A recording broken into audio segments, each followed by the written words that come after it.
اطہر کاظمی صاحب، عمران خان صاحب اور ان کی جماعت کا باپ سے بھی کبھی معافی نہیں مانگی سے لے کر کنڈیشنل معافی کی بات، لچک تو دکھائی ہے؟ جی، گزشتہ دنوں جو بیانات آئے ہیں اس میں لگتا ہے کہ لچک ہے، لیکن یہاں پہ ایشو معافی کا نہیں ہے. میرے خیال میں یہ جو ساری بحث ہو رہی ہے، خصوصاً جو حکومت کی طرف سے کی جا رہی ہے، یہ تو انتہائی سطحی قسم کی بحث ہے.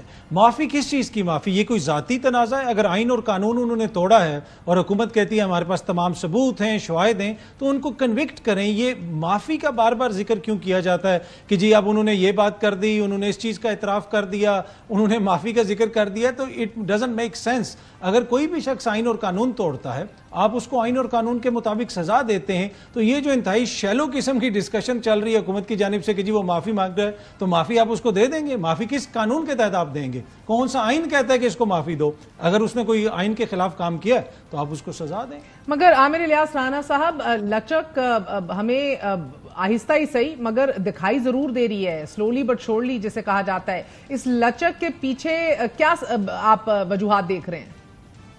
دیکھیں، دو چیزیں ہیں. نمبر ون، معافی حکومت نہیں کہہ رہی، وہ فوج کہہ رہی ہے اور براہ راست کہہ رہی ہے. وہ آپ کو اور مجھے میسیجز نہیں بھیج رہے، وہ پریس کانفرنس میں کہہ رہے ہیں. تو لہذا حکومت کا لفظ تو ایک بے معنی ہو جاتا ہے. فوج نے براہ راست کہا ہے. اور جب وہ جرم کی بات ہے، اگر ایک بڑا لیڈر جس نے اکسایا لوگوں کو اور وہ معافی مانگے گا تو ایک بڑے کینوس میں جا کے یہی راستہ دیا جاتا ہے کہ چلیں جی معاملات کو آگے چلائیں. اس میں اگر ضد لگا کے بیٹھ جاؤں، نہیں اب تمہیں تو سزا ہونی ہے، تم نے کر لیا ہے، یہ ہم نے بہت بھگتا لی ہیں. ہم نے کئی وزیر اعظم توہین عدالت غصے میں اور ضد میں نکال لی ہیں. کیا کر لیا ہم نے وزیر اعظم کو پھانسی لگا دی. کیا کر لیا ہم نے؟ 45 سال بعد ہم کہتے ہیں ہم نے غلط پھانسیاں دی. لیکن غلطی کرنے والے کو موقع تو دیا جاتا ہے نا کہ ٹھیک ہے اگر آپ اس پہ سمجھتے ہیں. وہ کہہ رہے ہیں، آج ان کا لہجہ ایگریسو تھا، بالکل معذرت خانہ نہیں تھا عمران خان صاحب کا. میں نے اپنے رپورٹر عمران سے بات کی ہے، پوری تسلی کے ساتھ کی ہے. لیکن انہوں نے پہلے جو بات کی تھی نا کہ جی ایچ کیو پہ میں نے کہا تھا مظاہرہ کرنے کا، اور جو اٹک گئی والی بات تھی، وہ ڈیل کی گفتگو کا راستہ تھا، وہ ان کو نہیں ملا. آج انہوں نے کہا ہے، جب انہیں کہا گیا کہ جی اب یہ دیکھ لیں آپ نے جو سنی ہے، تو انہوں نے کہا ٹھیک ہے اگر وہ نہیں بات کرنا چاہ رہے تو میں کون سا پیچھے جا رہا ہوں بات کرنے کے لیے، نہیں تو نہ صحیح. یہ اس طرح کی گفتگو ہوئی ہے. وہ غصے میں ہیں، ان کے ذہن میں موجود ہے جو انہوں نے خود خدشہ ظاہر کیا تھا ملٹری کورٹ ان کے اوپر لاگو نہ ہو جائے. اور 190 ملین کا آپ کو پتا ہے آج معاملہ تقریباً ختم ہونے کی طرف جا رہا ہے. اب خان صاحب کے اوپر ہوگا کل جب وہ تفتیشی کی جرا مکمل ہو جائے گی، آخری تفتیشی کی. تو خان صاحب نے کئی دفعہ یہ بات کہی ہے کہ میرے پاس ایک ایسا ترک کا پتہ ہے، ایک ایسا گواہ ہے جو میں لے کے آؤں گا اور کیس کی بازی پلٹ دے گا.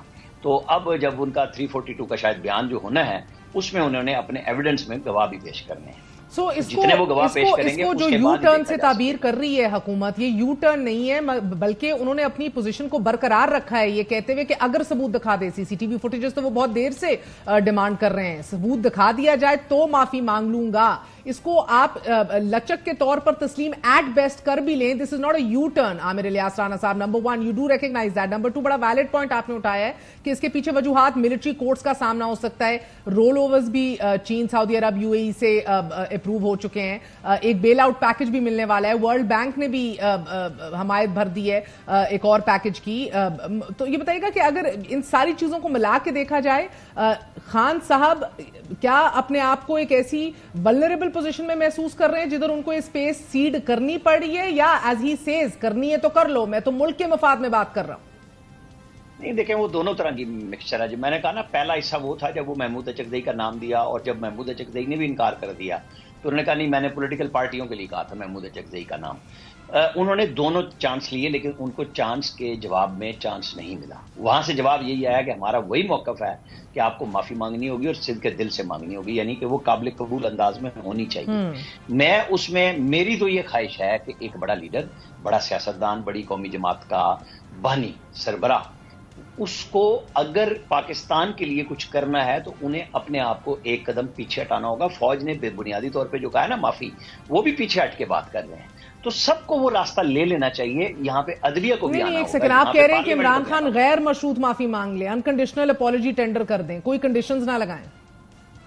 نہیں تو وہ جو ان کی ویڈیوز میرے اور آپ کی بنائی بھی نہیں ہے، کسی ٹیلی ویژن کی نہیں بنائی ہوئی، ان کے اپنے لوگوں کی ویڈیوز ہیں جہاں پہ وہ سب کہہ رہے ہیں جی ایچ کیو چلو، کور کمانڈر ہاؤس پہنچو. بالکل ایک منٹ، میں یہ نہیں کہہ رہا کہ کوئی آڈیو لیک پہ، جس میں سینیٹر اعجاز چودھری کہہ رہے رینسیک کر دیا، میں اس کی بھی بات نہیں کر رہا. شاندانہ گلزار محترمہ جو بات کر رہی ہیں، شہریار افریدی نے جو بات کی، جو لوگ ان کے گئے، کیا میاں والی پی ایف بیس پہ پی ٹی آئی کے لوگ نہیں گئے تھے؟ آئی ایس آئی کے فیصلہ بات سر کنوکشنز نہیں آ رہی نا، مسئلہ یہ ہے سر کنوکشنز نہیں آ رہی ہے، اس کی آڑ میں سیاست در سیاست کا بازار گرم ہے سر.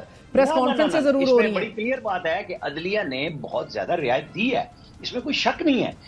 ایویڈنس موجود ہے، وہ کہتے ہیں کون سا ایویڈنس ہے؟ اب اس کے اوپر تو آپ کچھ نہیں کر سکتے نا، تفتیشی کو جھاڑ پہ لا دیں، سن لیں، پوچھ لیں. تو آپ کہہ رہے ہیں ملک کے طول و عرض میں جدھر جدھر کیسز لگے ہوئے ہیں ہر جگہ عدلیہ رعایتیں بخش رہی ہے. میں یہ کہہ رہا ہوں استغاثہ کمزور نہیں ہے، ایویڈنس میں کوئی مسئلہ نہیں ہے. سب کو بیٹھنا چاہیے. کس کو بیٹھنا چاہیے سر؟ کب تک عدلیہ، فوج، مطلب آپ اور اگر ہم یہ کہیں گے جی آئین اور قانون میں، تو عمران خان کس سر آپ بٹھا بھی لیجئے، آپ چیف آف آرمی اسٹاف اور چیف جسٹس پاکستان کو بٹھا لیجئے سر.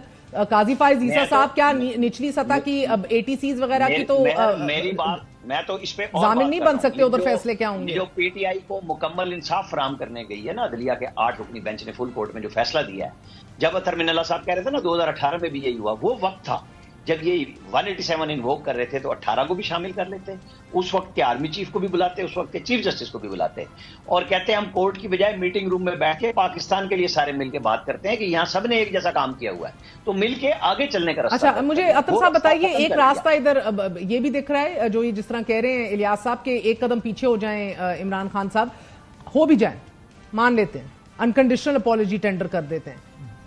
Will that be accepted, sir? Will things move forward then? نہیں، مسئلہ یہ ہے کہ تھنگس تو یہ کہہ رہے تھے کہ اس دن موو فارورڈ ہونا شروع ہو جائیں گے جس دن عمران خان کی حکومت کا خاتمہ ہوگا.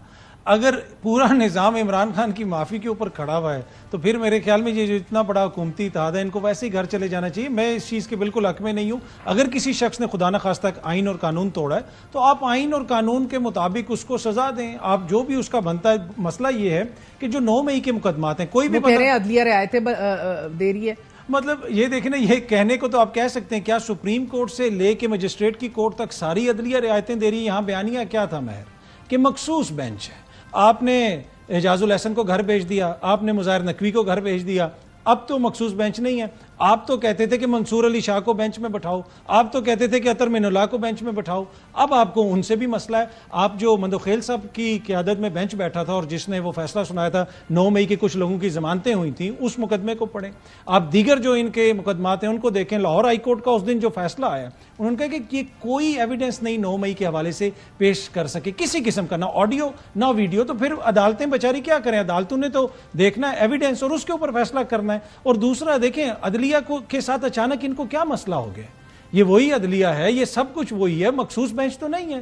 قاضی فائز عیسیٰ صاحب کا تو آپ نے 3 مہینے پہلے نوٹیفیکیشن کر دیا. کیا وجہ ہے کہ منصور علی شاہ صاحب کا آپ نوٹیفیکیشن نہیں کر رہے؟ وزیر قانون بھی وہی ہیں، وزیر اعظم صاحب بھی وہی ہیں. تو عدلیہ کہاں سے اچانک نئی ویلن خدا نخواستہ بن گئی؟ اگر کسی شخص کے خلاف کوئی ثبوت ہیں، اگر آپ عدالتیں نہیں مان رہی وہ ثبوت، آپ ٹی وی پہ ہمیں دکھا دیں جناب یہ ثبوت ہیں، بیٹھ جائیں سارے منسٹر پریس کانفرنس تو روز کرتے ہیں. تو یہ ایک سیاسی بیانیہ ہے. انفارچونیٹلی 9 مئی کے بدقسمت واقعات کے اندر انہوں نے سیاست کو انوالو کیا. جو شخص کراچی میں تھا اس کے اوپر لاہور میں مقدمہ ڈالا، جو لاہور میں تھا اس کے اوپر میاں والی میں ڈالا، اور اس کا نتیجہ یہ نکلا کہ کہیں پہ بھی کوئی کنوکشن. سر پیٹرول بم کا جو اعتراف کیا ہے عمران خان صاحب نے، کیا یہ بھی ان کے لیے مزید مشکلات کا باعث بن سکتا ہے؟ کیا جو پولیس پہ حملہ، پولیس پہ زمان پارک والا آج عمران خان نے خود مان لیا، اس پہ سزا ہوئی کسی کو؟ کیا آپ کے جو لوگ تحفظ کرنے والے ہیں، وردی والے ہیں، ان پہ جو پیٹرول بم پھینکے ان کو تمغے شجاعت دینے چاہیے کہ ہاں جی آپ نے نارکی پھیلائی، آپ کے لیے ہم نے گولڈ میڈل بنوائے ہیں کیونکہ آپ نے پولیس پہ حملہ کیا.